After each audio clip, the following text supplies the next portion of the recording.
but it is something you can absolutely hash out. So what is the difference? I'm not even there. I'm there. We're going. What is the difference between dog fur or hair? Is it dog fur or is it dog hair? Why would it not be fur? I don't know, because I've heard it referred to as hair more often than I feel not. like maybe in a collective. Okay. Is it maybe something to do with the length or like the texture? Because obviously people have hair. Yeah. But Not short hair fur. on people is still hair. But that's why I'm wondering, is it like a texture thing as well? Or The mailman. is it the concept of it that it grows on their full bodies? But then again, we have hair over our full bodies. So do we just call it fur to distinguish between like humans and animals? Or What about, like, apes? Is that fur? that doesn't sound right. Doesn't sound right. That doesn't sound right. I feel like apes have hair. They're hairy.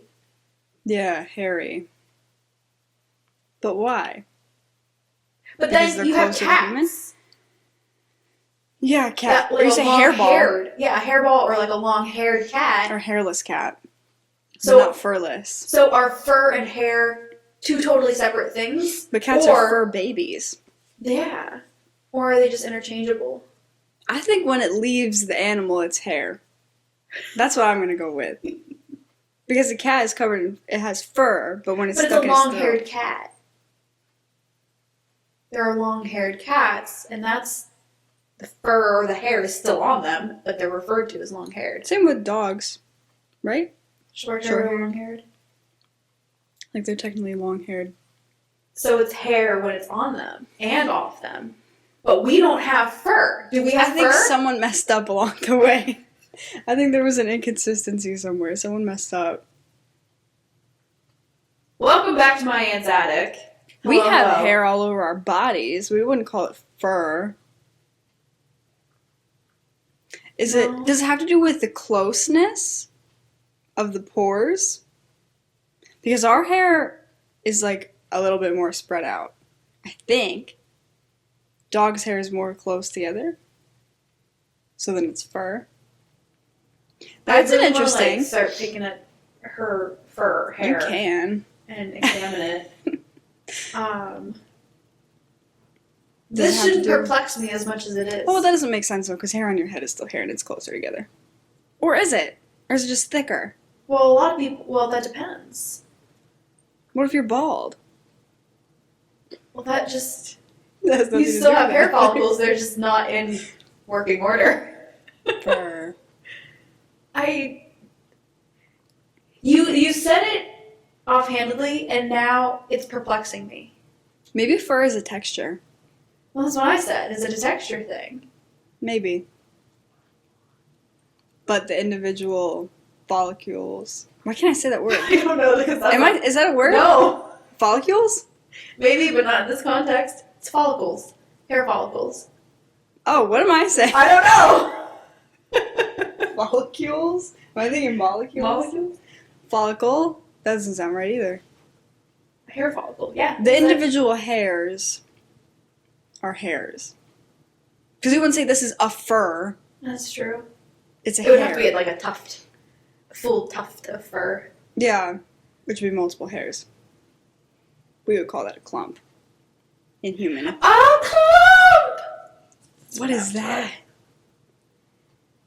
It's from Avatar. Oh, It goes better with the rest of the context of like. I'm not there I yet. think it has an sound. Lump? No. A clump. A clump! Yeah, that's it. Okay, anyway. Okay, so I think that fur is a collective on animals. Individually is a hair. I think we need to move on because now I am perplexed Okay. and it's frustrating me. Well, I have something this reminded me of because last night Little evil chuckle. last night I was doing homework on that couch, which was a bad idea because that couch sucks. And I was like stressing, and 1 minute I was like, okay, so I have this art history essay that I'm doing.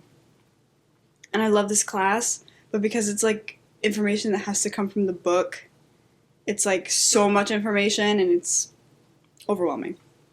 So 1 minute I'm like, okay, I have this under control. And then the next minute I'm doing this thing where I press my hands into my eyes really hard and like cry. And then I stop and then I'm like, okay, I got this. And then I do it again and I was so mad. And then all of a sudden I'm like holding my phone and I thought there was like a hair like between my hand and my phone. Like I just saw like a clump of hair, like, you know, like dangling. Okay. Just like a hair. So I like move my hand and it's like still there. So I'm like trying to figure out like what it's attached to, like if it's attached to my head. Like there's just like a floating little like tangle. I realize it's a mosquito. And I go, what? And it was like the fastest like happening of events. Because I literally like move my hand, it was still there. I'm like, and then I look at it and I like make like eye contact and I'm like, oh, it's a mosquito. And then I'm like, it's winter in New York.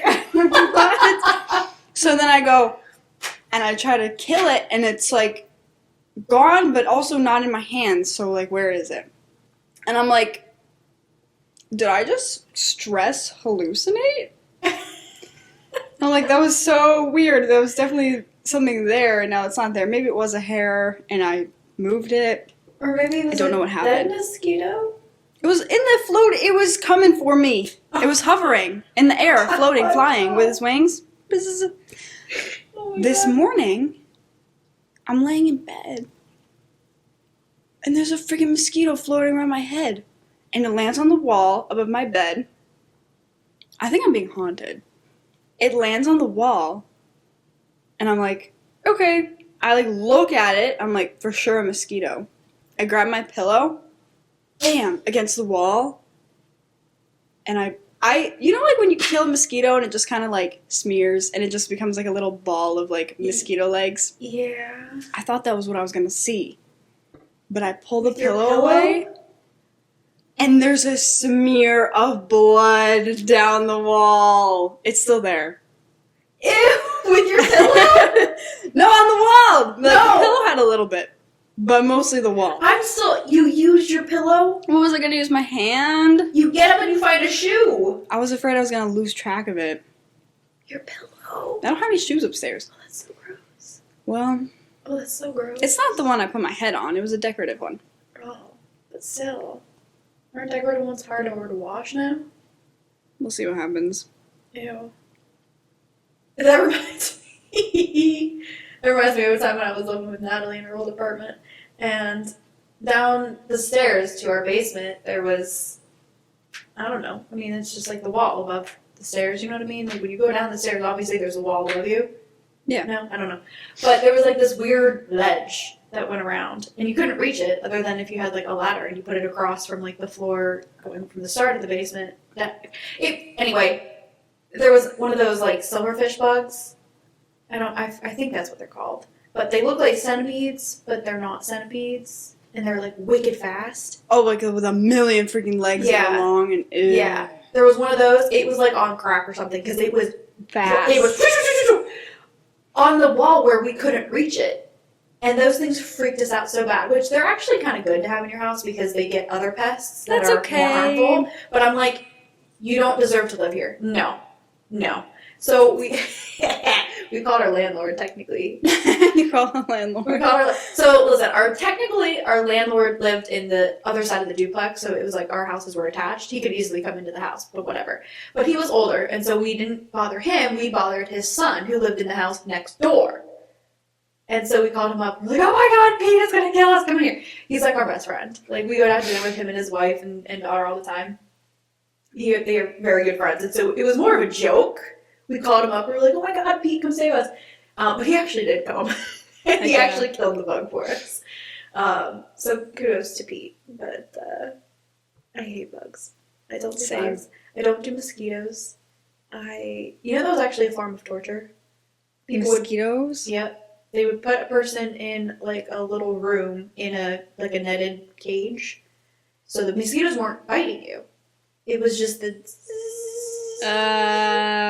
They would fill the room with mosquitoes. Now, they weren't biting you or anything. You weren't getting, you weren't itchy or whatever. But it was just that piercing, I hate it. high whine. Why do bugs have to go near my ears? Yeah, I hate that. they always go When for there's the like a eyes. bee near your ear. Right toward the eyes too, Why? because they're attracted to the water in your eyes. But I'm like, There's more water in my mouth though. no, it was so Guaranteed. funny when I went to Young Life Camp. You'd see people all over the place because we're in like the middle of the freaking woods, in the middle of the mountains, and you would see people walking all across the place with their hands up in the air because gnats would swarm to the highest part of your body. And so people would walk around with their hands in the air, and everyone was just giving each other high fives and stuff. But it was like it was to keep the gnats up higher. I hate bugs. I hate bugs so much. You know what else I hate? Let me just I'm going on a rant. Go okay, on, folks. let's do it. So I'm sorry, I think I scared the dog. So as everybody is completely and totally aware, I have been car shopping because my car shit the bed. And I didn't want to do it. This is not something I wanted. I wanted my car. They couldn't fix it though, and so I was stuck trying to find a new car. And it's been not a great time. So I go to this Honda dealership in town, and they only had a couple of the, newer models of the Honda CR-V because I had a 2008 Honda CR-V. I like them. They're reliable. I know how to fix a lot of stuff on it, so I wanted to stick with that. So I looked at a 19 and a 20 Honda CR-V. Hated them both. It was gadgets and gizmos. It was this freaking spaceship. Just give me a freaking car. A to B. That's all I want. Anyway, so I hated them both. And in the process of being miserable because it was too early in the morning, I was cranky. I didn't want to be there, so everything is fighting against me. I smashed my thumb in the freaking car door just to top it off, and it's still bruised, and I have to work with this nonsense. It is not okay, and it hurts, and I was not a happy camper. And then to top it off, on top of that, I am PMSing so hard right now. And so I called my mom afterwards, and I was like, well, that sucked. That was that. And then I started bawling my eyes out. And she's like, wait, are you actually crying? I'm like, yes, I am, because it's the end of the freaking world right now. I smashed my thumb. I can't find the car I want. I don't want to do this. This is not fun. It's freaking raining. I'm done. I don't want to exist right now. So I went off. And I'm still PMSing because I read a book last night in one sitting. Started to finish the book in one sitting, and it was really emotional. And my aunt called me, and she's like, "Are you doing okay?" And I'm like, "I'm reading, and it's emotional, and it's getting it all out, so that's kind of fine. But like, I'll get there eventually." But I'm just like, it's too much. It's too much right now. And then to freaking top it off, I'm looking at all these cars, and this is where that rant actually begins. Because who in their so-called right mind ever thought adaptive cruise control was a great idea? You mean What kind of nonsense? when it like slows down to the car in front of you? Yeah! Yeah. It is cruise control. It is supposed to be put on a single speed and continue at that speed until you decide to turn it off. That is the whole point of freaking cruise control. I am. I actually drove my cousin's car one time who has this, and I didn't realize it was happening because I'm like, what is going on? And she's like, oh yeah, you have to blah, blah, blah. And thank God you can actually turn off these things in cars, because if not, I would make it my life's mission to drive every single adaptive cruise control car off the freaking road. I freaking hate these things. So thank God you can actually turn them off and override it or something, because it was the worst kind of thing. Adaptive cruise control. What kind of freaking nonsense is that? Here I am. I'm going on cruise control. I want to be at a single speed. And when I'm going down to Ohio or something, it's a 6.5 hour freaking drive. I set myself at a speed that is consistent and gets me there in a pretty good time. I'm clipping along. Yeah, I'm a little bit faster than everyone else on the road, but freaking get out of my way. I got 6.5 hours worth of this stuff. And so I'm going along, and then all of a sudden I'm trying to drive, and I get maybe 200 yards behind a car, and I'm thinking, I've got plenty of room. I got wide open space on my left side. I can get over any time as soon as I get up towards where I actually need to get over, because I'm not one of those dickheads who camps out in the left lane for no freaking reason. And so I'm behind this car, 200 yards or something. All of a sudden, I'm not catching up to them anymore. I'm like, what the frick is going on? I'm supposed to be catching up to them to be able to go the whole route. And then I look, and then my cousin's car, it's slowing down. And I'm like, what the frick is going on? She's like, yeah, it's adaptive. And I'm like, what kind of bullshit is this? This is stupid. I'm supposed to be going so I can pass them and then be on my merry way. But no, I got freaking, it's rocket science up in here because all the gadgets and gizmos. This is ridiculous. This is so stupid. So screw whoever created that, because you're just stupid. That's just stupid. What kind of stupidity? I mean, seriously. It's just dumb. It's just dumb. Yeah. And I don't have any patience for it. And so instead of buying all these newfangled stuff, I got a 2012 Honda CR-V that I'm going to be picking up in Ohio on my way down to Oh, Christmas. really? Yep, I had to spend $200 on a one-way rental car. Oh. So that kind of sucks. And then, yeah, I'm draining my savings for a house on this car. So, like I said, it's a 2012 Honda CR-V. It's got like 60,000 miles on it or whatever. It's in really good condition. Perfect. It is the latest year of the model that I can find that still has like the captain's chairs that I want. The console is lowered down rather than being like all bulky and in your face and everything. Mhm. So I can actually breathe a little bit. And then the console, you know, all the buttons and everything are pretty much your standard issue, which I like. I don't want the screen. I don't want the Apple CarPlay because Just give me a radio I can hit on and I can go. I would rather have an aux cord because a lot of the time when I get in the car with a friend or something, I'm like, here, you play. Yeah. I don't want to have to sit there for 10 minutes and fiddle with the thing trying to get my friend's phone to adapt to the car and get mine off of it. Like, no, just take the aux cord, plug it in, and be on your way. Yeah. Ugh, it's so stupid. So yeah, 2012. I'm upgrading by 4 Nice. years. Perfect. Yeah. Adaptive cruise control, my ass. Well, I feel like if you can't match the speed of the person in front of you, maybe don't be on the road. Yeah. Yeah. Maybe you shouldn't be there. And If you're like I using said, people who camp out in the left lane, you are the problem with the world. You know, circles, they don't have beginning or end. In fact, they do. The circle of suffering that people go through begins and ends with the people who camp out in the left lane. Get the frick over. Yeah. You get over. Oh my god. It's Yeah. so hard. And you know what? It even makes driving a little bit more fun when you are actually in the right lane and you get over and pass. And you're it's passing like, people.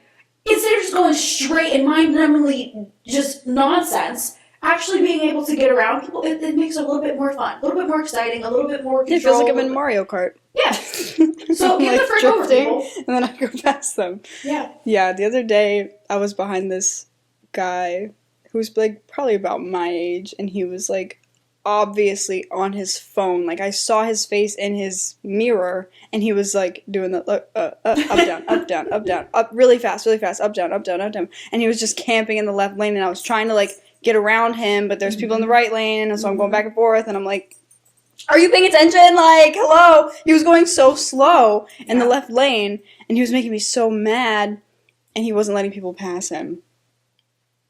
That is actually what causes more accidents on the highway than speed, than anything else. It is people who cannot follow the traffic laws to actually, to safely pass on the left. That is the passing lane. That is the get up and go lane. Oh my god.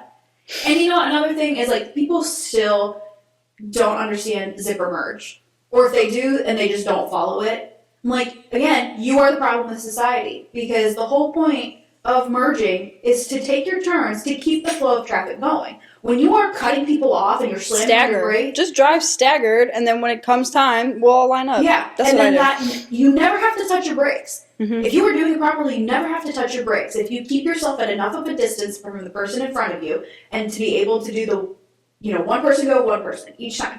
That's the zipper merge, and that's what keeps the flow of traffic. And then if you are the person that is cutting someone off, you have to speed up, you have to slam on your brakes to cut someone else off, which then creates a chain link effect of all the brake lights going off. And so that's what piles up a ton of traffic, is everybody slamming on their brakes and then speeding up and, get off the person's ass in front of you so you can continue at a steady pace. Stop with and it's just, we were coming out of the game, me and Natalie, when we were in Buffalo, we were coming out of the game, and someone was trying to get out of the parking lot. They were told by staff who was like doing all the traffic to go in that certain direction to come out onto this one road. And the guy did everything in his power to cut this person off. The front end of her car was already out, and he would like swerve around and she was out the window yelling, like, what are you doing? I was told to come here. You're not getting anywhere. The traffic is basically at a standstill because of people like you. Mhm. If you would just let somebody out every once in a while to keep everyone moving, this would not be an issue. So I just cannot comprehend why people are, like, you're not getting anywhere any faster. Letting one person in to take their proper turn is not going to keep you from getting home any sooner.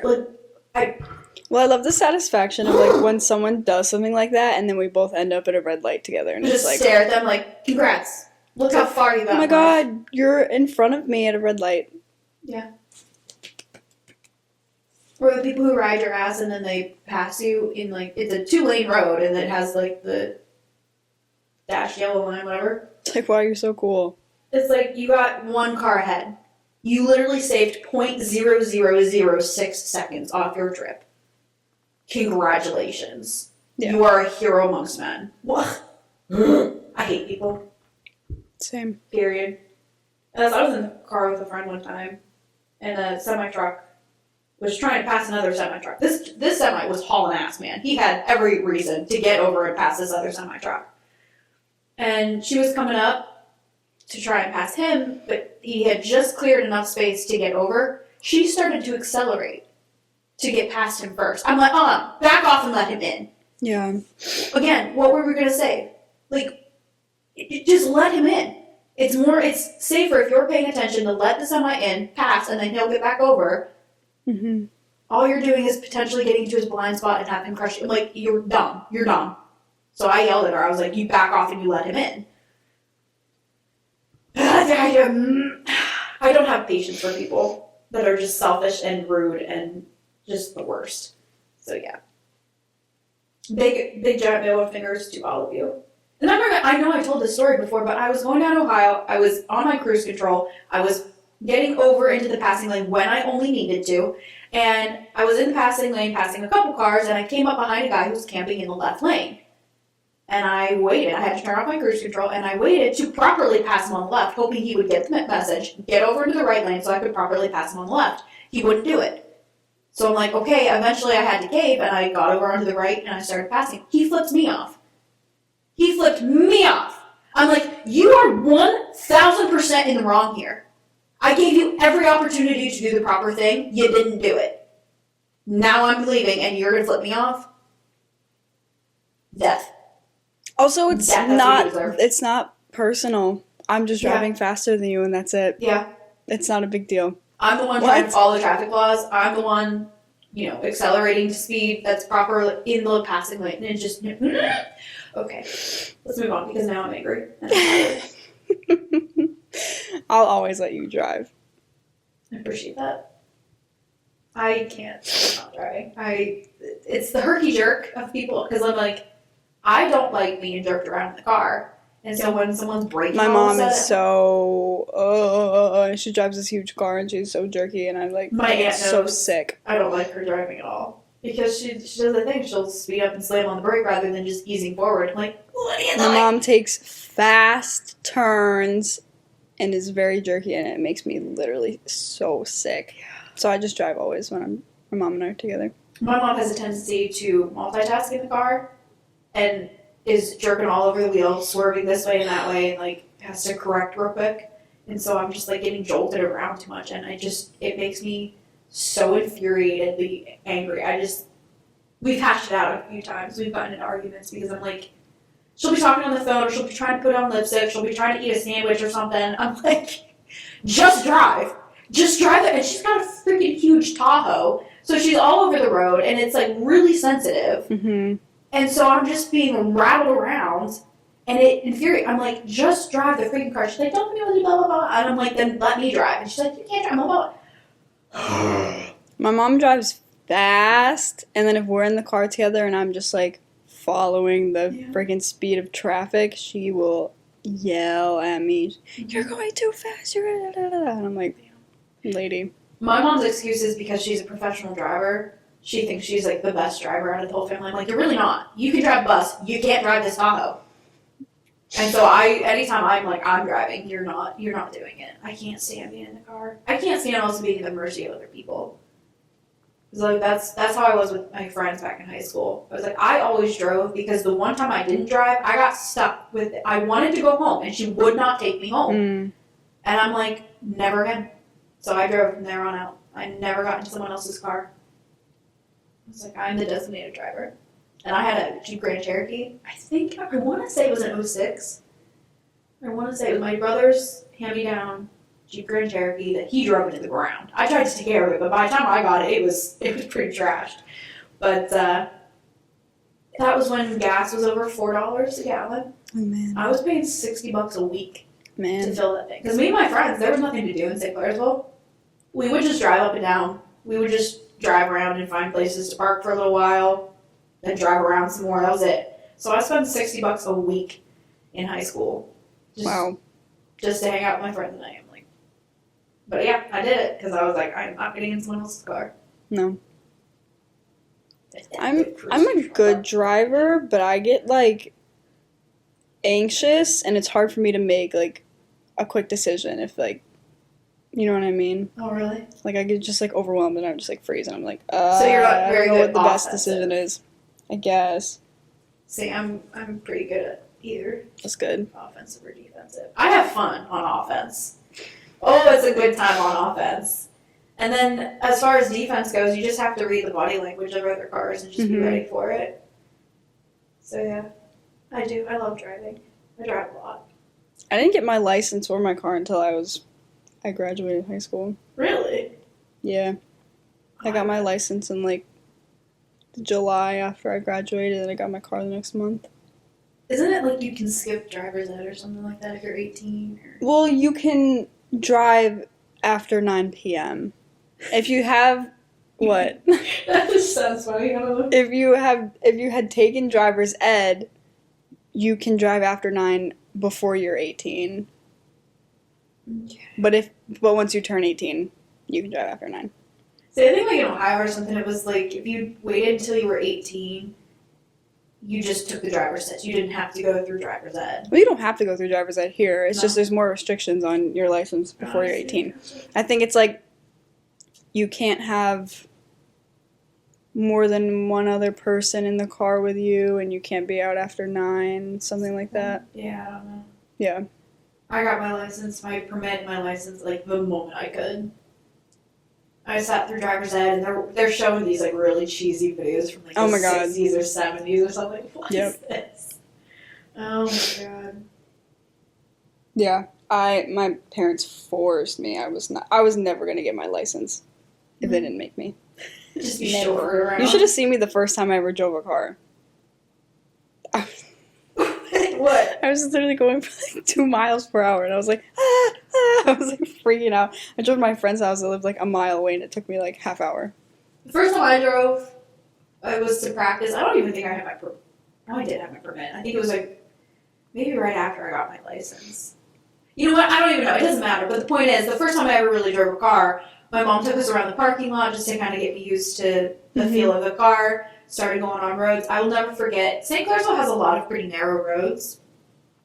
Ones that aren't even lined or anything. Just narrow roads. We were coming down this one hill that very narrow, and either side was, they were small, but like ditches and everything. Like you only had your space on the road, and that was it. You had no extra room. And I'm going down this hill, and there was a car coming toward me, and so I'm like way over to the right, thinking that the car next to me needs more room. And I'm like, I guess I was like practically driving the road, and my mom grabbed the wheel and like moved it over toward. And I was like, oh my God! She terrified me to death. And then right after that, she's like, okay, time to get on the interstate. And I'm like, are you out of your freaking mind? We almost died. Oh my God. As I'm coming up the on-ramp onto the highway, there's a car parked. And when I mean parked on the top of the on-ramp. Just parked there. I'm like, Mom. And she's like, it's fine, you'll just need to go around them. And I'm like, okay. But to get around them, there was a semi-truck barreling down the highway. Oh no. And I'm like, I don't know what, we're dead. Yeah. This is it. This is how we go. This is our casket right here, because this is a fiery death. Like, that's it.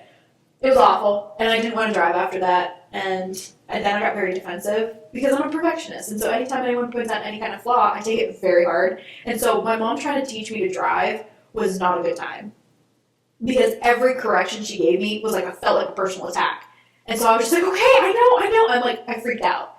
And so it was not good. Now, my brother, on the other hand, she said it was great teaching him because he just took all the instruction. He just figured it out. He was patient and everything.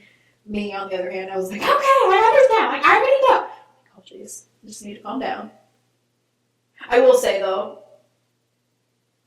out of the four of us, my parents, my brother, and I, me and my brother are way better than both of our parents. Just because my dad is I think he's so consumed with his thoughts on like work and what's going on that he doesn't focus on the road. And then even when he does, I don't know what he's thinking, but he swerves back and forth, or he's looking at something and then he has to overcorrect. I don't know. It's just, he's not mindset where he needs to be. And like I said, my mom multitasks to the nth degree. And I'm like, no. I can't. I won't even try it. Mm-mm. I pay so hard attention. If I'm driving my grandma around, I literally act like a freaking Uber driver. I'm like 10 and 2, and I'm just like. I heard it's not 10 and 2, it's actually 9 and 3. My thing has a thing on 9 and 3. What, like the crossbar thing? Yeah. Well, I'm not saying you have to completely wrap your hand around that. You just. Well, I like hand hook my position. thumbs on top of I gotcha. the crossbar. That's what I just heard. I saw on the No, internet, yeah, so I I'm also heard the curious. same thing. Um, Or I freaking grip the bottom of it like this. I will either be like one-handed on usually the bottom or top, my left hand, and I put my right hand like I have like an automatic car or something. On the freaking Or not, I put a shift. manual. Yeah. Yeah. I act like I have a manual or something. I have it on. It's just how it's just like it's comfortable that way. Yeah. So I'll either be like super relaxed looking like that with just like one hand, either top or bottom, or I'll be like the grandma driver. I'll be like sat forward with both hands on the I wheel. sit so close. My Which I seat know is is far probably so back. dangerous. My seat is far back, but like I'm leaned forward. Mm-hmm. I'm like, hunched over. I'm like, what am I doing? No, I do the same thing. And I sit like ramrod straight in my seat. My mom always asks, like, are you comfortable? And I'm like, I'm perfectly content. I'm focused. Yeah. But I do. I drive all the freaking time. I gotta suck with the trips to Ohio. Which, I'm so upset about. Oh, what a shame. I'm so excited to go for Christmas. But yeah, that's like 900 stinking miles put on a car for every trip. Wow. I'm like, come on now. Take a train. Can't, Oh yeah, you already said that. You can't. can't take a train. And I looked up buses. It was like $60 or something for Greyhound to get me from here to Wheeling, which is pretty close to my hometown. Mm-hmm. 13 hours. 13 hours because I of like, might all do the it. stops. No! No, it sounds That's fun. insanity. And plus, the day that I'm going down, the bus would have gotten me there way too late because we're having a Christmas party the Oh, day yeah. I get there. So I have to be there midday. This would put me at 8 o'clock or 9 o'clock at night. Well, like when we lived in Indiana and we would come back up here for like every break in summer and stuff, it was a 12-hour train ride one way. That's brutal, man. Yeah, but you just sleep and you hang out and. Nah, I want to be there. My knuckles. Sorry. I don't know if I can pick it up, but I don't know. 6.5 hours is kind of I'm used to that, so it's fine. Actually, I was talking to a client of mine who had recently gone to Scotland, which is my number one travel destination that I want to go to. But I've always been concerned about like how stinking long the flights are going to be because I get antsy. I'm like, you can't really move around very well on a plane. And it's just like, No, you know what, planes are so claustrophobic. yeah. But he was like, no, you have to go to Montreal. Drive to Montreal, which is, what, like 5-ish hours or something like that? And take a plane from there. You'll get it's a straight shot to Scotland from Montreal, and it's 6.5 hours. Wow. And I'm like, that I can do. I'm so used to it that I could do that. I wouldn't even have to move out of my seat. The longest I've been on a plane was like 2 hours, maybe. Really? I don't think I could do more than that. We traveled to Cancun, Mexico, and we had to take 4 separate planes to get Oh there. my god. Or I lied. We had 2 down and 2 back. But Planes are freaky. planes are freaky. You want to elaborate on that? I just always feel unreal when I'm on a plane. Because the pressure in my head is all weird and it's like claustrophobic and the lighting and you're up in the air and I'm like, is this real? I saw one of those traffic control maps of all the planes that I forget what the date was, but there was like in a single day there was like 52,000 flights or something. Wow. And then it showed a picture of all the flights in all their directions and how it was just like a jumbled mess. But air traffic control is so precise that like not a single accident. That is the way to travel. So planes definitely over cars, that's for sure. She looks so cute right now with her head on her paws. I love it. I take a picture. She's gonna move, Oh, yup. she did. Oh my god, what a rat. She doesn't like it. I don't know why. What She a just rat. knows when you're gonna take a picture. So, as you know, I had to do a podcast episode for school Uh-huh. last week. How'd that go? Wait, we talked about that, yeah. It went well. So, she had us do this project at the end of the year because there's a student who edits them. And so he's in a class like for editing, and so obviously at the beginning of the year he wouldn't know how to do it. So now it's the end of the year, so he edits them now that he's taken this course, right? So we come in and he's like, oh, I'll just be in your headphone. Yeah, I'll let you know the time, so you guys keep track of the time, because it's only supposed to be a half hour. Because they also put it on the radio, so it has to be, like, timed. Wait, they're putting the podcast on the radio? I think it already was. Like, anybody can listen? Yeah. My bad. What the heck? I came out of nowhere. Yeah, it was on the radio. 90.5 WSC. That's exciting. I don't know. I don't even know when it aired, or if it already did. Is it online? I won't listen to it. It's on Spotify. Well, I'm going to play a clip for you right now. Oh, okay. So, he was like, you guys, we just sat, we talked, and he was going to take care of the rest, right? So... Is it good or bad? The conversation was really good. I thought we did a great job. Did he butcher it? I'm just going to show you something. And listen, I'm by no means good at editing. As everybody can tell. You all know. You're listening right now. This isn't edited. And if it is, it's not done well. But I just want to say that this should not have happened. And also, this has been brought to attention, and it's currently fixed online. But this is how it was. So I listened to it because I had to write a paper on it. And I'm listening to it, and, well, I'll just let you. And I apologize for the quality. I, recorded this off of my phone. This isn't on Spotify. This is a recording of the recording. Okay. So. Here we go. Hit play. Go. And protested against in order to instill fear and adhere the poor to the lower class. I'd like to pull something from Desmond. It says, when reproductive choice is constricted, women and their children are often cast into poverty. This evidence we have about the economic consequences of denying women How does that even happen? I was listening to it and I was crying. I was laughing so hard because I did not expect that. So, Oh my God. he told us he was going to add music and stuff because there's different segments. So, I guess. He just had like a tail end or something. No. Just floating around there. Oh I my guess. God, that's funny. But he didn't partake in like what you had to say. I guess not. I was like, screw me and whatever I had to say because let's just play blasting music over it. So, yesterday in class, we had to present this, and she played clips of it, and so I specifically asked for that clip to be played. Oh. And the TA played it and replayed it 3 times because everybody was laughing so hard. And the professor's like, what happened? I was like, I don't know, but I think it's the funniest thing ever. It was on Spotify like that. Oh my God, that's so funny. And hopefully the radio if it already aired, but I don't think it did. Because I think it would have been. Have you seen that video of Kelly Clarkson when she's in the recording studio? Her voice cracks real hard. And then she No. just cracks up laughing. It's so cute. And she's like, play it again. Play it again. And it's just like I'm it's serious. just so I've listened to that so cute. many times. The way it comes on and the way it just stops.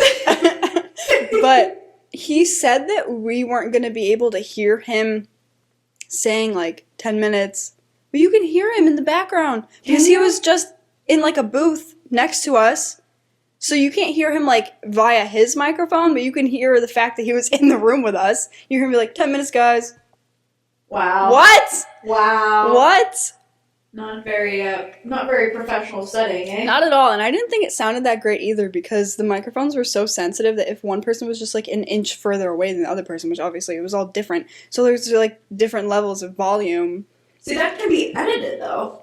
Well, That's, you go in, you clip the different yeah. No. You clip everything, and then you can adjust the decibels and everything on individual sections. I'm just saying, how did And he he take? doesn't? No offense, but like he did. I've never taken It was a class not on good. this stuff. Like, if he took a class, that's something that's like really basic. editing, Really though. basic, right? That is like the basic of basic. And I'm sure that it was just for time's sake, and I can play it for you, but my group, my classmate, like kind of started off the podcast, and she was just like describing the current state of like the patriarchy, and she went on this like whole kind of painting a picture thing, and he like, we had our introductions, and then he cut to the middle of it, and you don't even have the context of like, I can show you, but you don't even have the context of where she started, and I was just like, for people who are just listening in, it's like, it only makes sense to those who are actually Backwards part of as it. humans group with that was like a very Asians major, and my mom. so this is my other classmate introducing herself, and it's going to cut to, so this is just introductions, we're just saying our name and our major, and like our background, and then it just cuts to, okay, now we're going. Minors in pop culture. I'm from Long Island, a pretty close-knit community. I have an older brother, 2 parents, and a very big family. And growing up, I took a lot of business classes. I was like which is a very like male-dominated industry, so I think that was like my upbringing of like noticing like the way that women were treated in certain, aspects of the workplace. And in specific, how it affects us as women. I think that the sad truth that most women have realized, if That's not not it. before, then definitely. What's the context? Yeah, What affects us as women? that's. He didn't even include the sentence before that. Yeah, no, that's epically. But she not had been right. talking, like, and I it's feel just like in there the was a middle lot of of it. mistakes made. I feel like he was like splicing different sections and then accidentally deleted a couple. I don't know what happened, but he did cut out the part where I was like, oh, I lost my train of thought. He cut that out, which, thank God. Some of it was okay, but, like, some of it was not good. See, I love editing. I love it. I know that I started editing a video that I was making for my brother. I didn't know it, but he really liked Pentaphonics. And so I started clipping together all of their music videos. Oh, yeah. And I had just like this really cheapo starter editing. I forget what it was called. But it was like $20 or something. And I started editing with that, and I started learning how to do all the different stuff. And even in the most simplistic of editing, what's it called? I'm blanking real hard on the most basic word. Program. Oh my dear God. The most basic of editing programs have the like level adjustments. Yeah. And where, like I said, you can splice and you can change things around. And so that's what I feel like a lot of this is happening. He was probably splicing different sections, moving things around to maybe get the context correct. But in the process, he was cutting out things accidentally and losing the context. That's what it sounded like. I don't know. I don't know what happened. But then I bought Final Cut Pro, $300-some program. I can't believe you did, by the way. I don't know why. It was literally just because I wanted to edit a couple videos of my brother and my nephew and everything, one of his baby pictures. Mm-hmm. I wanted to make a cute little stitched together video of all the pictures. And the editing tools that I had in the really basic program were not quite cutting it the way I wanted. So I was like, let's just pour everything I have into an editing program that is for skilled editors who don't know how to use it. And See, I would love to Yeah. use that.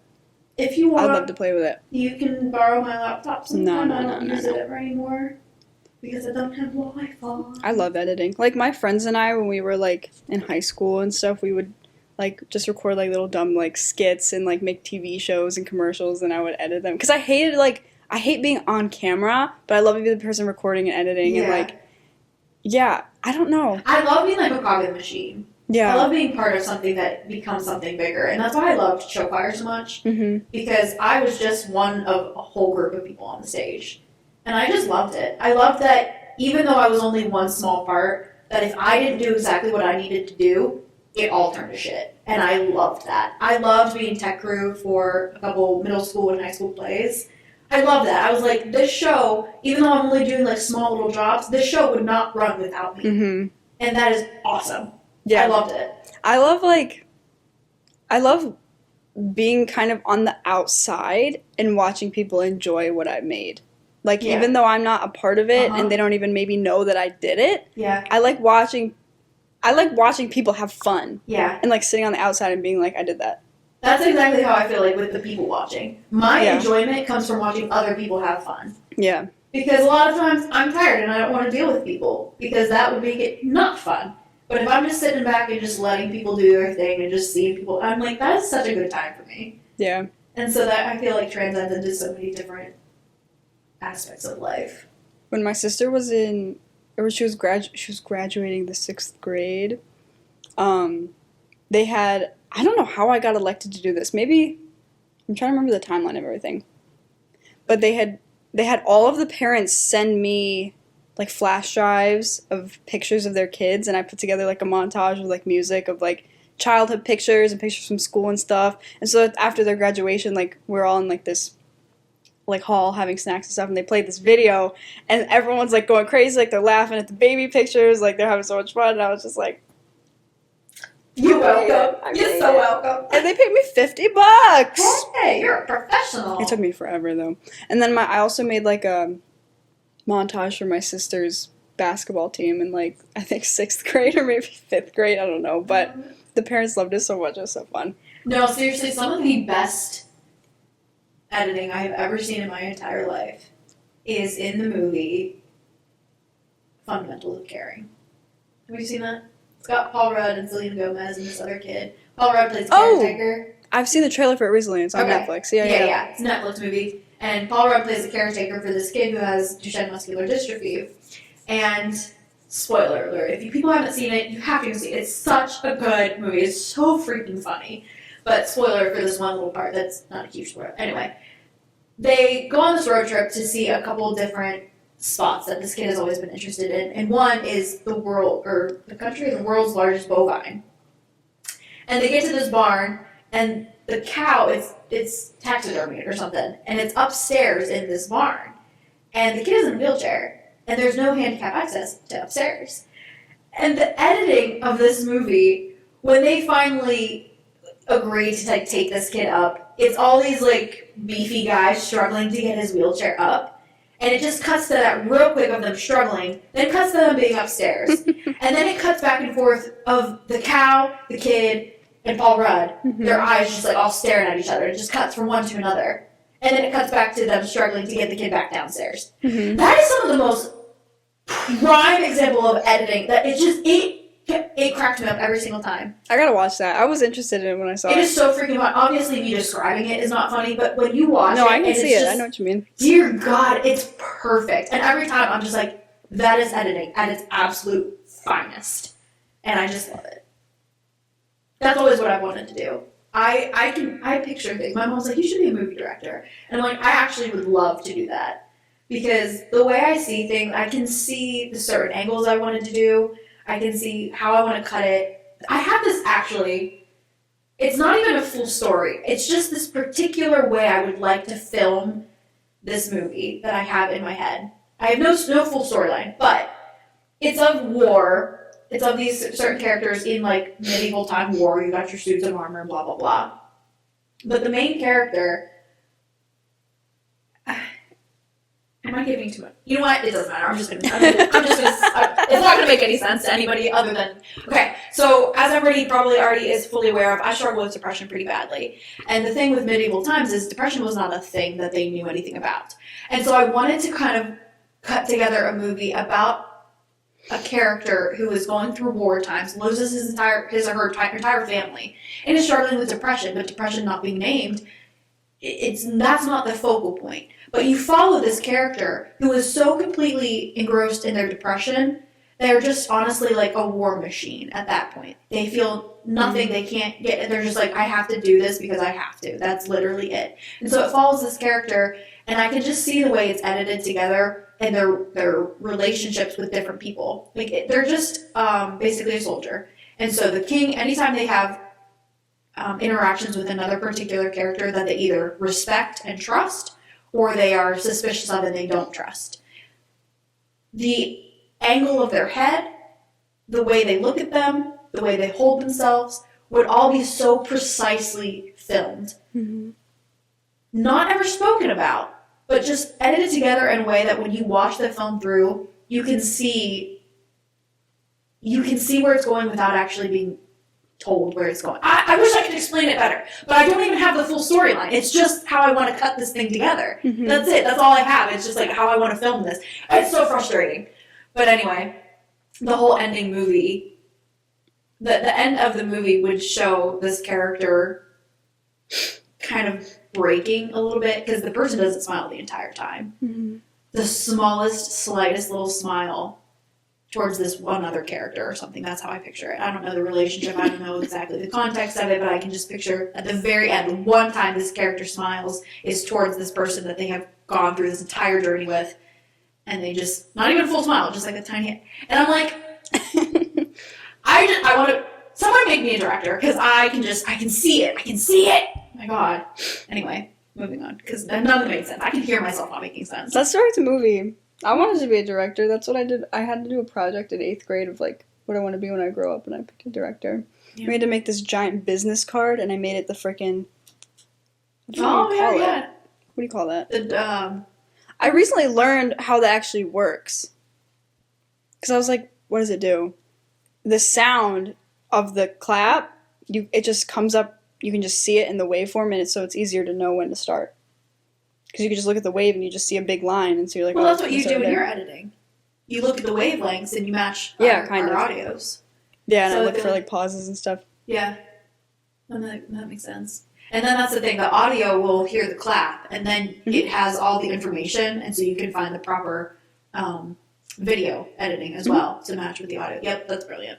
I love Brilliant. it. I would love to be on a movie set. I always told myself I wanted to be an actor until I was in a couple of plays in like in college, and I was like, okay, acting's not my thing, but let me be behind the camera. Let me just put it all together, give the direction and everything. But the problem with that is I'm also extremely nitpicky when it comes to acting. So if I ever was a director, I can tell I'd be like that person that is probably a little harsh on the actors. It's just like, do better. I need you to film this entire thing, but do better. Oh my god, it's such a hard industry though. Mm-hmm. I didn't know anything really about it until I started watching Bad Friends. They talk about their experience like auditioning, and oh my god, Yeah. it sounds brutal. Yep. There's so many people who want to get into it. It's like there's so much competition. Well, the problem is like once you get into it, then you start working with people who have been in it for long enough that they have started to get a little bit on their high horse. They think they're all that in a bag of chips. Like, you can get a lot further by still being a decent human being. You can be good at what you do, and if you're a good person as well, Yeah. you're going to be amazing. But I feel just like a lot of people just lose their patience, and tempers are high, and then arrogance is raging. This is all speculation. Yeah, we're I've never been on any kind of movie. I've never met any people. Like, I don't know what I'm talking about, but like, that's how I just imagine it being. This is gonna sound stupid, but this reminds me of what you were saying about the editing thing. The other day, Eric and I watched this. I think it's new. This Puss in Boots movie. Puss in Boots: The Final Wish, I think, or The Last Wish, and it's basically just like a Puss in Boots spin-off, but it was amazing. Was it good? It was so good. But when you were describing that scene, in the movie with Paul Rudd and Selena Gomez, I just thought about this scene that I was like, oh my god. Because, like, it's a children's movie, but, like, I was, like, kind of scared. But there's this scene where, spoiler, Puss in Boots, you know, his whole life has been going on these crazy adventures, and, of course, cats have 9 lives, and up until this point, he's died 8 times. So he's on his last life, so he can't be as adventurous as he'd like to be. So Death, which is portrayed as like this wolf kind of character, is like after him. And so there's this scene where, you know, Puss is like, I've been doing this my whole life. Like, you know, he's got a sword ready, he's ready to fight him, but Death is like more skilled fighter, Yeah. let's just say. And so they're fighting, and Death has like these 2, I don't know what you even call them.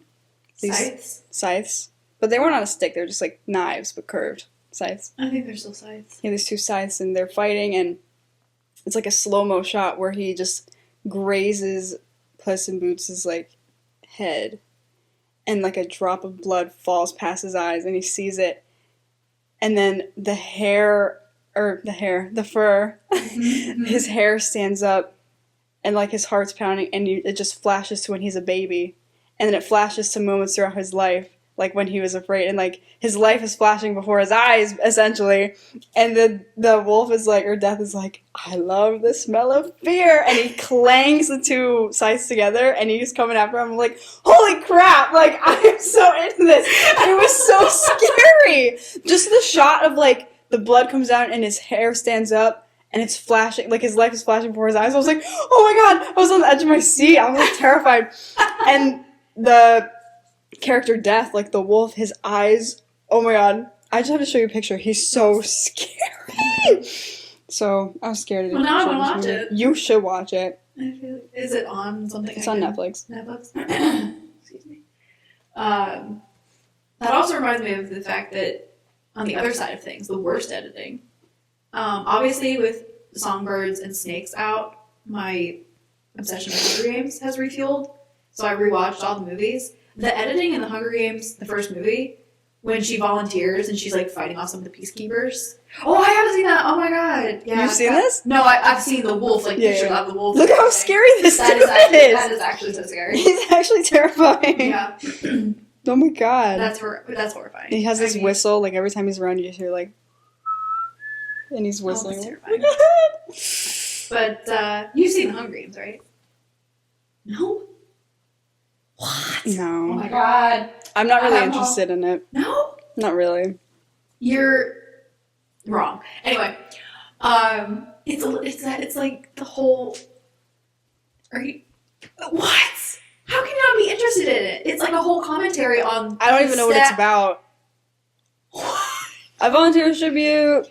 Okay, well, the scene I am talking about is when she volunteers as tribute and she's fighting off like a couple of peacekeepers to get them out of her way. It cuts in the middle of her fighting, and then it cuts to like another angle, like not another angle, but just like film it again. Like Oh, it's a short enough little clip that you could have just filmed it again or not had two separate cuts. Oh, it was terrible. darn. But anyway, you don't know what the Hunger Games is about, like overall. Here, Okay. let's pretend I know everything. So, The Hunger Games Oh my god. is a story. It's a commentary basically on the collapse of America. No, I'm going to tell you what it's about. Okay. I'm going to tell you my perspective of The Hunger Okay. Games. Oh, I love to hear this. Okay. So, from what I know, The Hunger Games is basically. Don't correct me, I'm just going to go for it. Just go for it. So, every once in a while, I don't know what the time period is, but every once in a while, let's say it's every year, they pick people to fight each other. I don't know why. Oh, for entertainment. People watch it. The elite watch people fight for fun. And so all I know is that there's this young girl, I think her name's Primrose. She gets selected to fight in the Hunger Games, which is this event that people watch. And her older sister, Katniss Everdeen, does not want her to be in it because obviously she will die. So she was like, I volunteer. So she fights in it and wins. You can't win it. There's no winning. It's all for entertainment and it's all about America. Am I right? You're not wrong. But you're not right either. That's what I know. That is the most basic of it. Okay, yeah, so every year, Oh my god, I was right? yeah. Oh, sweet. Every year, as a reminder to all the districts, how the Capitol defeated the rebels in the war 75 years ago, 74, whatever. Every year, two tributes from each district, all 12 districts, from ages 12 to 18, are selected to fight in the Hunger Games, which is a fight to the death. Only one winner comes out. And that's just as a reminder, basically, of the Capitol's power and how they will always be in control and how you can't fight this back and we will always basically destroy you if you try to fight back. It's a mind trip kind of power Whoa. trip kind of thing. And so, yes, Prim does get picked. Katniss does volunteer. She does fight in the Hunger Games and accidentally starts a new rebellion. But the whole commentary on it is basically the collapse of society and how basically tyrannical governments can run wild if you don't fight back, basically. Or how tyrannical governments can be overthrown if you do fight back. And actually, the whole country of Panem used to be North America. And it was separated into districts and everything. It went from states into districts. And So why is there so many of them? so many what? The Hunger Games, like the movies and books. Aren't there like a lot? Well, there's only 3. Well, and then There's, Songbirds like, and Snakes. Catching Fire, No, there's the Hunger Games, Mockingjay. Catching Fire, and Mockingjay, and then the prequel, Songbirds and Snakes. Oh, those are different things? I mean, they're all in the same world, but Songbirds and Snakes is the prequel to all of the other Hunger Games books. But what are the other ones about? The first book is about Katniss and her first initial Hunger Games. The second book is how the kind of the spark of the rebellion and how Capitol is trying to squash it by running a second Hunger Games. Not a second Hunger Games. It's the 75th annual Hunger Games, which is the Quarter Quell, which Katniss is then forced into being put in that as well. So the second book is like the start of the rebellion and the Quarter Quell, and then the third book is the full-blown war as the rebellion comes to a full, the fully escalated rebellion and the war that eventually defeats the Capitol. Spoiler alert! Yeah. Not that it's much of a spoiler, it was out in like 2012 or something. So, Yeah. if you haven't seen it yet, what are you doing? What are you doing, Mary Grace? I haven't seen it yet. It is honestly, it is actually might so. It's really, really good. Honestly, I'm rereading the books. I've finished the first 2. I'm reading Mockingjay. I'm going to start it, and then I'm going to do Songbirds and Snakes. But as I watch the movies again and I'm reading books, I realize that the movies are actually perfection. I've seen the bad lip readings of the movies. No, the movies are actually perfect adaptations. I did see the director did say he wished he didn't split Mockingjay into 2, but I'm not upset about it. I still have to reread Mockingjay, which I remember when the first time I read it, I was disappointed with how like fast-paced it was because of how quick really important scenes came to an end, because Katniss would like get hit in the head and black out or something like that. And I was like, this just feels rushed. It just felt like she wanted to get to the end of the series and just kind of did away with things real quick. But I want to reread it after having some time and space away from it. But at least the first 2 movies, perfect adaptations. Just beautiful. I loved every second of French Kiss. French Kiss. Yeah, you can't. There's not a lot of times where movies are that perfect of an adaptation. They kept what they needed to kept what they needed to keep. They deleted what they didn't need. Everyone's always upset about Madge not being part of it, and I'm like, overall though, you don't need her. It would be nice to see, especially with Songbirds and Snakes having come out, it would have been cool to kind of have a little bit more theories about Madge's connection to potentially Lucy Greybeard. But overall, with what you had at the time, she was not necessary. And it would have added a lot of extra time that just, again, wasn't necessary. So it's like, I liked how they went ahead and did it. But anyway, great adaptations. The first couple of Harry Potter movies were pretty much spot on, to the point of like, the movies weren't even necessary because they were like word for word, scene for scene of the book. But then they started to branch off a little bit as the books got bigger. They did not do as well adapting them as I would have liked. Especially the last book. They butchered the last ending scene, the showdown between Harry and Voldemort. They butchered that in the movies. It was so... Let me get into it, folks. Oh my god. Okay. So I know you haven't seen it, but I'm going to get into it. So in the books, the final showdown between Voldemort and Harry happens in the Great Hall, and everything's cleared out. There's people standing around. It's either the Great Hall or the courtyard, I forget. It doesn't matter. But there's still a ton of, like, his classmates. There's a ton of people that went to Hogwarts. There's students, there's professors, there's other people who have come in and just to try and fight. And they're all standing around watching and hearing the conversation between Voldemort and Harry, where Harry lays out everything. He lays out the entire downfall of Voldemort. And I thought it was so brilliant, because this is also the kid who, in the fourth movie, when Voldemort comes back, nobody believed him. He was shunned as basically crazy, and everybody didn't believe him. He went through, like, garbage between some of his friends even that didn't believe him. And so for him to be able to have the opportunity to lay it all out and to show not only Voldemort but everyone else what he went through to basically bring him to his downfall was brilliant. I was like, it was so satisfactory, because I'm like, nobody can deny this. He laid it all out. He showed all the cards, and Voldemort is like totally stuck. He's screwed. And it was just really, really satisfying, especially after Voldemort dies. He dies like a regular man. There was nothing special about him. When he dies, his body is lying there. He is just nothing special. But in the film, they butchered it by having them completely alone. They go through this whole sequence of like chasing each other through the entire castle, which was just a weird waste of time. And then they end up in the courtyard, and they're alone. And then when Voldemort dies, he does this like weird, disintegrating, dramatic thing. And I'm like, why? And Bellatrix did the same thing. I'm like, when a person is a body cadaver to death, you just die. You just die.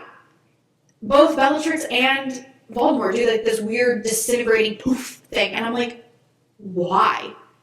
It was just no. You die like a regular person. You are nothing special, and it just. You, however, are precious and super She's special. rubbing her little face. It's so cute. She's cute. But yeah, I was very, very annoyed with that adaptation.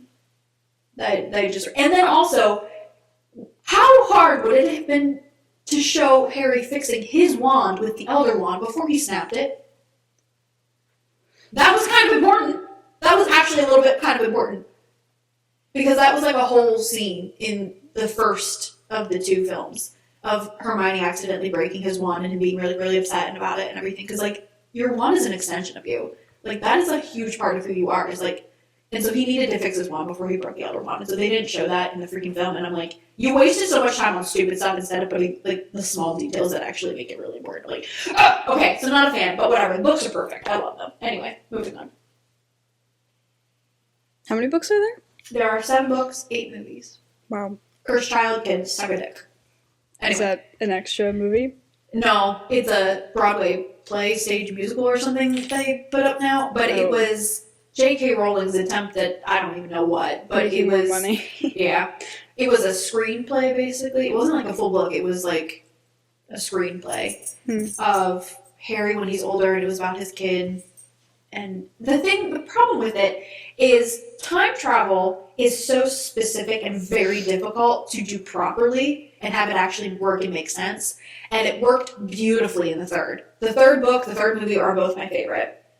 The Prisoner of Azkaban. And that has to deal with a little bit of time travel. They use the time turner to go back in time and supposedly change a bunch of things that were going wrong.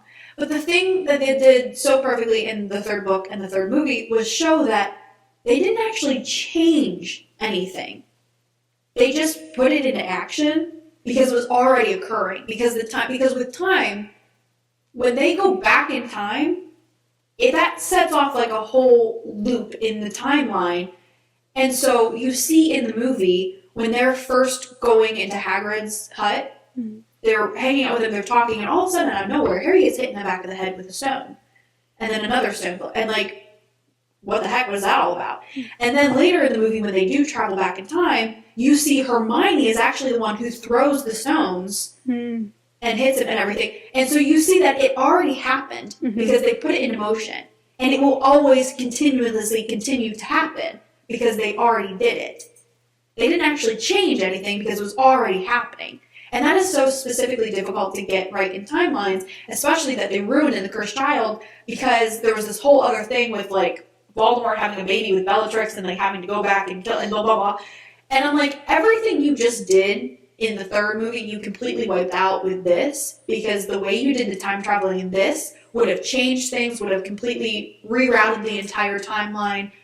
The inconsistencies did not match up.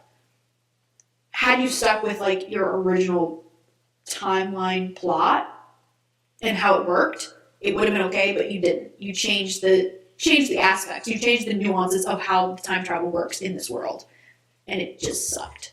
It was really bad, and it shed a really bad light on Harry being a pretty dickish dad. And I'm like, he's human. He's not gonna be perfect, but that's a little bit much. Telling your kid you wish he didn't exist, like, dear God. But anyway, I was not happy about that. But whatever. That was mainly the thing. It was just like the garbage timeline. But whatever. There once was a boy named Harry, destined to be a star. His parents were killed by Voldemort, who gave him a lightning scar. I don't know. What Yo, that's Harry, you a wizard. Harry. Have you seen Tobuscus? No. Literal trailers. Tobuscus! So, when I was in high school, me and my friend Amy, we were born and raised on Harry Potter. Mhm. And when we were, I think it was junior or senior in high school or something, we were in our show choir group. And right before we go on stage to perform, we had this tradition Oh no. where we would get together and we would do the full trailer, the literal trailer from Tobuscus. What's Tobuscus? It's the edit, I don't know, it's the username of the guy who edited them or something, Oh. or the program, but it was, at the beginning, it was Tobuscus, and I just love it. Oh, anyway, so he did this literal trailer, and it was just like, how does it start? It's been so long since I've done it. Introductory helicopter nature shot, bad guy at a safe distance. Second helicopter introductory nature shot, bad guy at uncomfortably close distance. Turn, careful Harry, he doesn't have a nose. Harry needs some sleep, and he needs a nose, and he needs some sleep, and some new glasses, and he needs a manicure. Don't sleep yet, Harry, he's gonna kill you, watch out!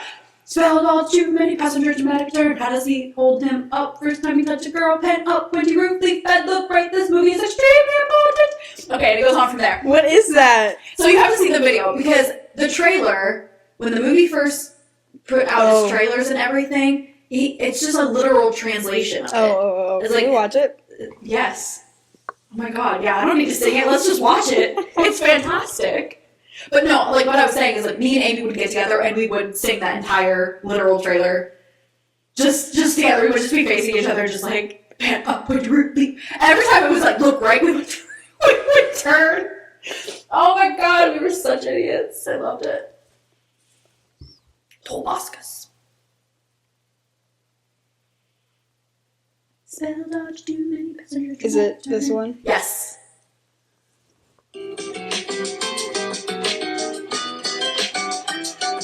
Look it up online, folks. The video is also fantastic. From this to this. Ooh, this one. 5-star tacos. Hit Tacos. 5-star tacos. It is Tobuscus. Introductory helicopter nature shot. Bad guy at a safe distance. Second helicopter introductory nature shot. Bad guy at an uncomfortably close distance. Turn careful, Harry. He doesn't have a nose. Harry needs some sleep, and he needs a nose, and he needs some sleep. And some new glasses, and he needs a manicure.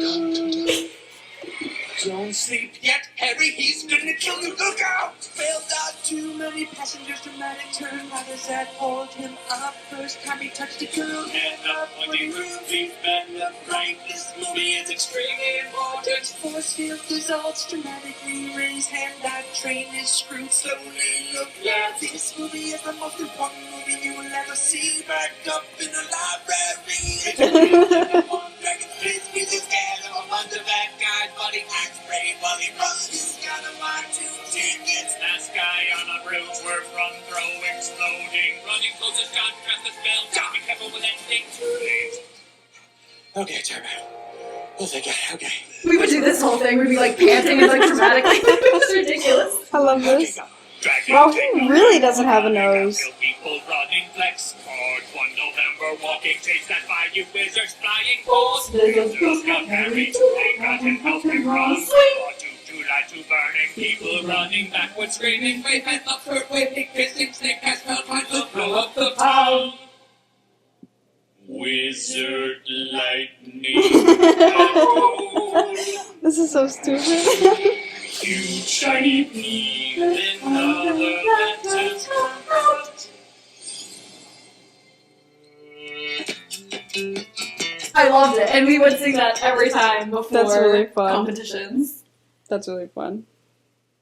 And it was so much fun because when they still did actual like midnight releases of Mhm. movies, we spent the day. We made these homemade shirts with the whole Harry Potter logo and then a bunch of quotes down the back and everything. We were so popular. People were like, "Oh my god, Lisa, you should come back!"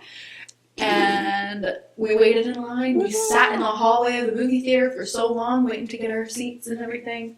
And this was before obviously COVID and stuff, when now you have assigned seating.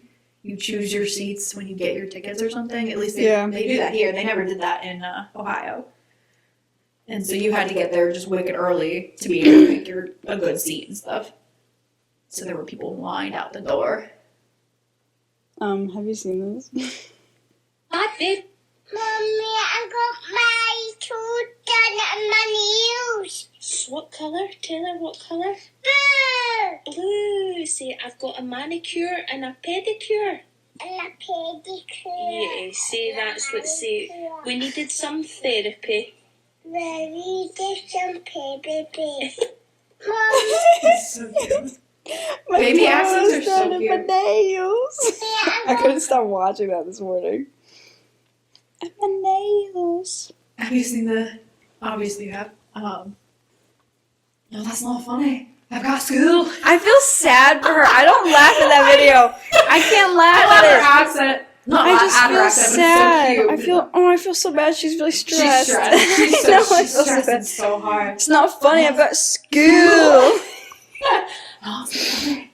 I would not be loud. I would not. I would be so mad. I still love the video that's Blood, not funny. What is that? This little boy or his brother or sister or something happened and there's just kids bleeding.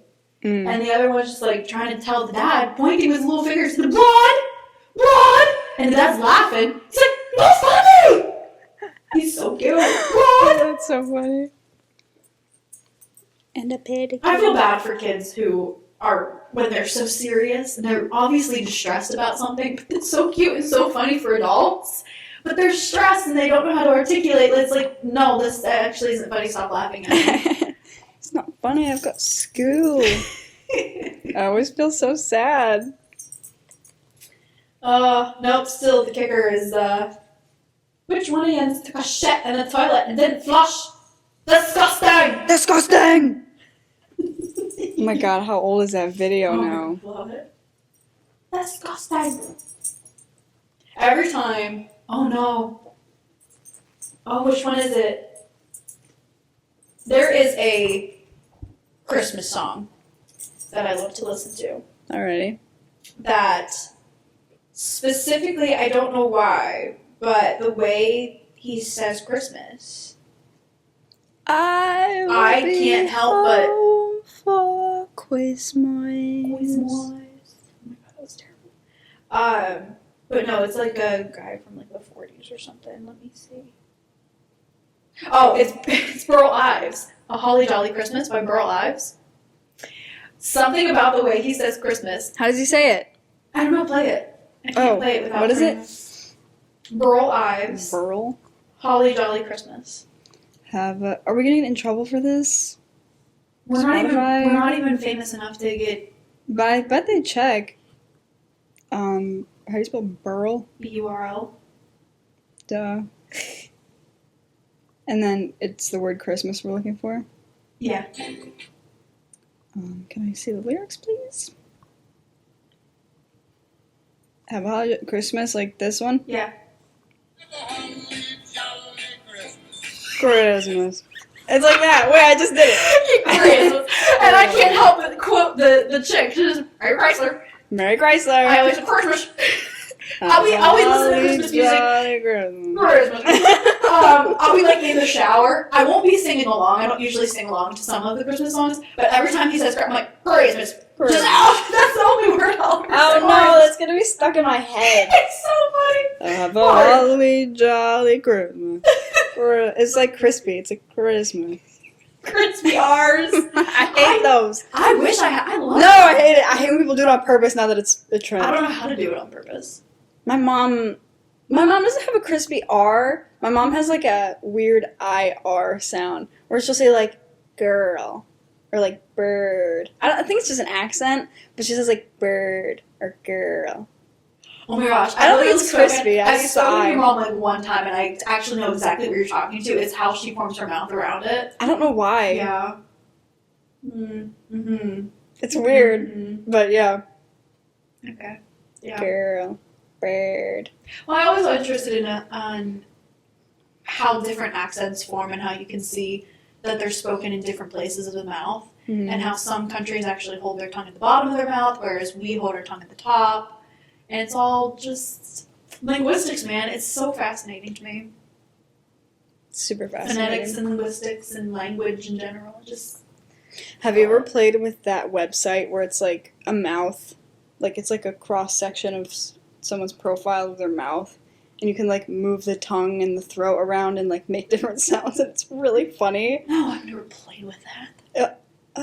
Well, I don't know what to tell What you. kind of then. weirdness? We'll have to look it up after this, but it's this website, and it's like a cross section of like, I don't know, it's like a throat and a tongue. It's just like a cartoon, throat and a tongue, and you can like position the tongue in like different places, and you can see how different sounds are made. But if you position it wrong, it'll be like like literally anything. It's so funny. You're like, Have you ever played- Oh, what's it called? Have a holly jolly It was this Christmas. app. Buddy? Kill the Buddy?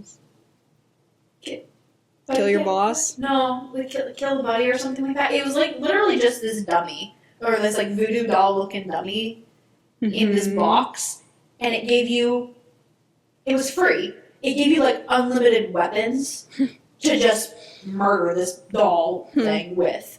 I mean, machine guns, flamethrower, stake, like knives, arrows, literally just anything, and you just go at this dummy until it dies, and then give it a few seconds and it reanimates. It comes back to life, and you just kill it all over again. Sounds like something my mom would not let me play It when I was was- a kid. so therapeutic. Have you ever played Kill Your Boss? No. It's like the same idea. You're just like sitting in a room with your boss, and you can use anything that's in the room and just like drag it over and Is just it a kill the virtual boss. reality thing? It sounds like. No, it's so old. It's literally cartoon, like 2D, like little stick figures, like in an office. Okay, yeah. And you can just like grab the clock and like slide it over, and he'll smash it on Yeah, the boss's head. that's basically Yeah. this. And that's you could grab the buddy, like you could click on his head or something, and then just slam him up against the wall. Oh my God. It was honestly, it was concerningly therapeutic for me, and I kind of want to download it again. But I think obviously everything has a charge. You have to pay for stuff now. I think it's not free like Probably. it used to be. I hate game advertisements. Dude, it's killing me. I got Duolingo, trying to learn a little bit of Spanish, and the ads are killing me. Have you ever played Chuzzle? Ew. You have heard of Chuzzle? No, I have no idea what that is. You don't know what Chuzzle is? No, Okay, so Chuzzle, that's what she said. What? it's not like that. Listen here and listen close. Chuzzle. You know Purple Place? No. Oh my god! What? Let's just say that maybe you're too old to know this, but You don't know what back- Millsbury is. What? You don't know what Millsbury is. Why are you yelling me about Purple Oh, Place? it's like probably the same idea. Basically, just like these computer games that were on computers I used when I was a kid. So Purple Place was like this one, had all these like little mini games and stuff. Irrelevant right now. Chuzzle is this game where I don't even know how to describe it, but these like little characters that are like puffballs, and they're lined up in a grid, and you slide the grid back and forth and like try to match up the colors. And I played it when I was a kid. that sounds like Candy Crush or something. Yeah, kind of, but a little bit different because the whole row slides over. Instead of swapping places, the whole row slides. Uh-huh. So I played it when I was a kid, and then I downloaded it a few years ago, and I like I literally like beat the whole thing, but I think I'm the only person in the world who knows what Chuzzle is. I think so. That sounds not. But it's adorable. particularly fun. You know what? I like the couple that have the videos about all the different kind of board games. I like them too. I like them. They're so cute. And then the one that I was really interested in, it was like Battleship. Or it looked like the layout of Battleship, where you have the two sides, the section in between. But it was like almost like a Rubik's cube, and you have to shuffle all the things, and then get I've seen that. the center 9 to be the same pattern as what the cube dice thing you roll. That one would stress me to the point of insanity, and I really want to play it. I love did like games. that I one. love board I games. love board games. And they find like all like the classic board games and stuff. I'm like, oh man, they find like really cool. I bought board games because of their videos. I bought Yeah. Wavelength. I love that game. Yeah. There's also a mobile version.